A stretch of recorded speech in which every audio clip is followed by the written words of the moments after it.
धरती पर रहने वाले डायनासोर अचानक से आपके सामने आ जाए, अचानक से इस धरती से विलुप्त हुए जानवर हमारे बीच घूमने लगे। हालांकि ये सब बातें आपको सिर्फ काल्पनिक लग रहे होंगे, लेकिन आपको बता दें कि ये कोई फिक्शन नहीं बल्कि असल में विलुप्त हुए जानवर अब वापस आने लगे हैं। आज के वीडियो में हम देखेंगे आज से लाखों करोड़ों साल पहले विलुप्त हुए जानवर जो अब एक एक करके धरती पर वापस आ रहे हैं। बने रहे वीडियो के अंत तक क्योंकि वीडियो काफी इंटरेस्टिंग होने वाली है।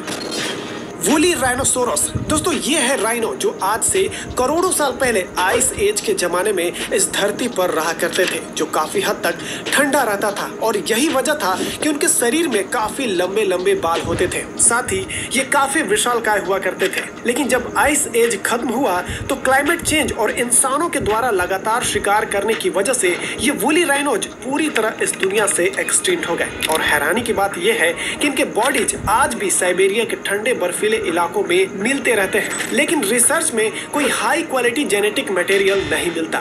इसीलिए अगर वूली राइनो को दोबारा इस दुनिया में लाना हो तो सबसे आसान तरीका है कि इंडोनेशिया में मिलने वाले उनके सबसे करीबी रिश्तेदार सुमात्रा राइनो की हेल्प ली जाए। अगर हम ऐसे सुमात्रा राइनो को चुने जिनके स्किन पर थोड़े ज्यादा बाल हो और उन्हीं को आपस में मिलाकर उनकी अगली नस्ल तैयार करे तो धीरे धीरे उनके बच्चे और भी ज्यादा बालों वाला पैदा हो सकता है। ठीक वैसे ही जैसे साइंटिस्ट भेड़ियों की सेलेक्टिव ब्रीडिंग करके आज के जमाने में 340 से ज्यादा डॉग ब्रीड्स तैयार कर ली गई है। हालांकि इसमें भी एक बड़ी परेशानी है। इंडोनेशिया में मिलने वाला सुमात्रा राइनो धीरे धीरे विलुप्त हो रहे हैं, तो सबसे पहले कोशिश होगी कि इनको ज्यादा से ज्यादा संख्या में बचाया जा सके, क्योंकि अगर ये एक बार विलुप्त हो गए तो फिर वूली राइनोसोरस को वापस लाना एकदम नामुमकिन हो जाएगा।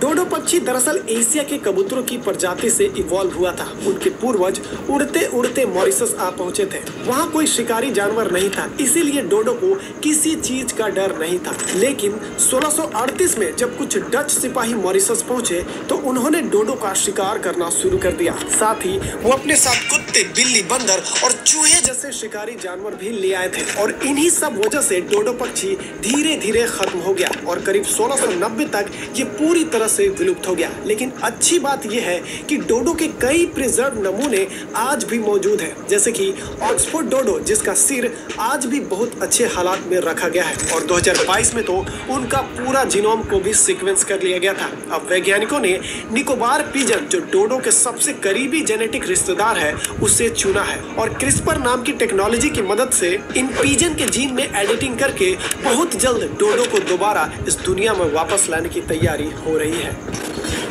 ग्राउंड स्लॉथ दोस्तों, दुनिया के सबसे लेजी जानवर स्लॉथ को तो आप भली भांति जानते होंगे, जिनका साइज महज एक बिल्ली के साइज के जितना होता है। लेकिन आइस एज के जमाने में आज के स्लॉथ से कई गुना ज्यादा बड़े ग्राउंड स्लॉथ इस धरती पर पाए जाते थे। अगर कंपैरिजन किया जाए तो उस जमाने में ग्राउंड स्लॉथ एक हाथी के साइज के बराबर हुआ करता था। हालांकि ग्राउंड स्लॉथ एक शाकाहारी जानवर थे जो सिर्फ घास फूस, पेड़ पौधे खाते थे और ये जानवर ज्यादातर वुडलैंड और ग्रासलैंड में रहा करते थे। और इसी वजह से ना ही इनका कोई खास प्रिजर्व फ्रोजन बॉडी मिला है और ना ही इनके शरीर से डीएनए एक्सट्रैक्ट किया गया है। इसीलिए सिर्फ एक ही तरीका बचा है जिससे इनको इस दुनिया में किसी तरह वापस लाया जा सकता है, और वो है इनके रिलेटिव ट्री स्लॉथ में क्रिस्पर टेक्नोलॉजी इस्तेमाल करके ग्राउंड स्लॉथ जैसा एक बड़ा एनिमल तैयार कर लिया जाए। क्रिस्पर एक ऐसी टेक्नोलॉजी है जिसमें किसी भी जिंदा जीव के जीन में एडिटिंग करके उसे मॉडिफाई किया जा सकता है और माना जाता है कि इस टेक्नोलॉजी से हमें आने वाले दौर में सुपर ह्यूमन भी बना सकते हैं। मान के चले कि किसी भी इंसान का रंग काला, कद छोटा और शरीर मोटा हो तो उसे क्रिस्पर टेक्नोलॉजी की मदद से गोरा, लंबा और हेल्दी बॉडी वाला बनाया जा सकता है। एक भाषा में कहा जाए तो शरीर के किसी भी चीज को अपनी मनचाही इच्छा अनुसार बदला जा सकता है। क्वागा, पहली नजर में क्वागा को देखकर आपको लगेगा कि ये कोई हॉर्स और जेब्रा का मिक्स प्रजाति है, लेकिन सच ये है कि क्वागा जेब्रा का ही एक खास सब स्पीसीज थे जिनका शरीर की धारियां थोड़ी अलग और यूनिक होती थी, जो उन्हें बाकी जेब्रा से बिल्कुल अलग बनाती थी। अब कहानी सुनिए इनके एक्सटिंक्ट होने की। जब डच और ब्रिटिश कॉलोनिस्ट साउथ अफ्रीका पहुंचे तो इन्होंने बिना सोचे समझे क्वागा का शिकार करना शुरू कर दिया। इतना ज्यादा शिकार हुआ कि 1870 के दशक में क्वागा अब पूरी तरह से खत्म हो गए। लेकिन कहानी यही खत्म नहीं होती। 1987 में क्वागा प्रोजेक्ट नाम का एक मिशन को शुरू किया गया था, जिसमें उनके सबसे करीबी रिश्तेदार प्लेन जेब्रा को चुना गया और फिर उन्हीं जेब्रा की सिलेक्टिव ब्रीडिंग करके एक ऐसा जेब्रा तैयार किया गया जो बिल्कुल क्वागा जैसा दिखते हैं। और अब तक 150 से ज्यादा क्वागा जैसे जेब्राज पैदा किया जा चुके हैं और इनमें से 12 से 15 को तो दोबारा जंगल में भी छोड़ा जा चुका है, यानी नेचुरल हैबिटेट में इन्हें वापस लाया गया है। थैलासाइन दोस्तों, अगर एक कुत्ता, एक टाइगर और एक कंगारू का हाइब्रिड एनिमल बनाया जाए तो वो बिल्कुल इस थैलासाइन जैसे मेलसूपियस की तरह दिखाई देगा। और आपको बता दें कि थैलासाइन ऑस्ट्रेलिया और तस्मानिया में पाए जाते थे, लेकिन उस वक्त कुछ लोगों ने दूसरे देशों से एक डिंगो नामक कुत्ते को ऑस्ट्रेलिया में लेकर आए और उसे जंगल में छोड़ दिया। नतीजा ये हुआ कि वो कुत्ता थैलासाइन का इतना बेरहमी से शिकार किया कि आखिरकार 3000 साल पहले ये पूरी तरह इस दुनिया से विलुप्त हो गए और बचा खुचा तस्मानिया में थैलासाइन को वहां की गवर्नमेंट उन्हें हंटिंग करके मरवा दिया।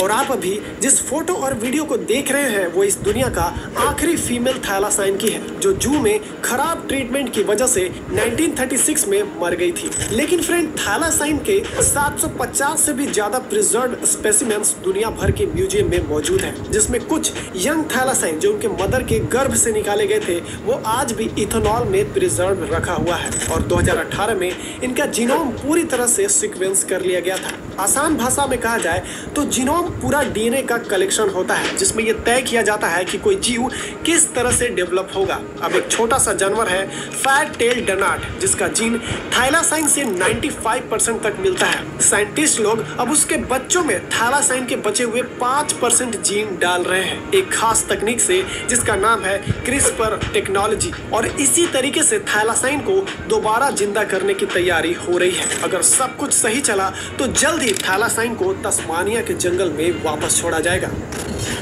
वूली मैमथ दोस्तों, वूली मैमथ उन जानवरों में से एक है जो इंसानों के द्वारा खत्म किए गए सबसे फेमस जानवरों में गिना जाता है। लंबे बालों से ढकी इनकी मोटी चमड़ी और ताकतवर शरीर इनके आइस एज की जबरदस्त ठंड में भी जिंदा रखता था। लेकिन जैसे ही आइस एज खत्म हुआ, इंसानों ने इनका शिकार करना शुरू कर दिया। उनके मांस को खाया जाने लगा और हड्डियों से शेल्टर बनाए गए और इसी तरह करीब 10,000 साल पहले वूली मैमथ पूरी तरह से खत्म हो गए। हालांकि रूस के पास वोरेंगल आइलैंड पर इनका एक छोटी सी आबादी पिरामिड बनने के दौर तक यानी 4000 साल पहले तक जिंदा रहती थी। अब खास बात यह है कि वूली मैमथ की कई प्रिजर्व्ड बॉडीज आज भी साइबेरिया के बर्फ में मिले हैं, जिनमें बाल, हड्डियां और कई बार ब्लड भी शामिल है। इसी के आधार पर 2015 में इनका पूरा जीनोम को सीक्वेंस किया गया और चूंकि एशियन एलिफेंट का डीएनए वूली मैमथ से 99.6% तक मेल खाता है, इसीलिए अब उन्हें एम्ब्रियो में बचा हुआ 0.4% मैमथ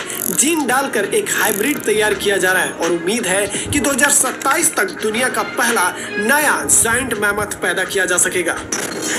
डायर वुल्फ एक बड़े और मजबूत वुल्फ की प्रजाति थी जो करीब 10,000 साल पहले पृथ्वी पर राज करती थी। ये आज के ग्रे वुल्फ से कई ज्यादा बड़े और ताकतवर हुआ करते थे। लेकिन जैसे जैसे समय बदला और इंसानों ने जंगल पर कब्जा करना शुरू किया, डायर वुल्फ धीरे धीरे खत्म होते चले गए और अंततः ये लगभग 10,000 साल पहले पूरी तरह से एक्सटिंक्ट हो गए। लेकिन अब विज्ञान ने एक बार फिर से ये कोशिश शुरू कर दी है कि डायर वुल्फ को वापस इस दुनिया में लाया जाए। लेकिन कैसे?